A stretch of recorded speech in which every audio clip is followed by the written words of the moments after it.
வணக்கம் சுமன் ஸ்ரீராமன். இப்போ முதலமைச்சர் ஜெயலலிதாவிற்கு கார்டியாக் அரெஸ்ட் அப்படின்னு சொல்லி அப்பல்லோல இருந்து சொல்லியிருக்காங்க.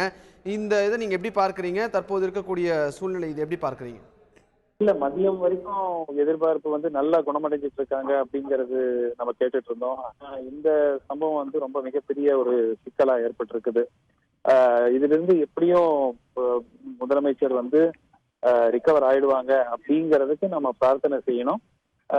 அது இப்ப இந்த சுச்சுவேஷன் இந்த எக்மோங்கிறது எக்ஸ்ட்ரா கார்போரியல் மெம்பரேன் ஆக்சிஜனேட்டர்னு, அதாவது அந்த இருதயத்துக்கும் லங்ஸுக்கும் அந்த அந்த ஸ்ட்ரெயினை கொஞ்சம் குறைச்சு அந்த மெஷின் மூலமாக செயற்கை மூலமாக அந்த கார்டியாக் ஃபங்க்ஷனையும் லங்குடைய ஃபங்க்ஷனையும் செய்யறதுக்கான அந்த சிஸ்டம் தான் அந்த எக்மோ.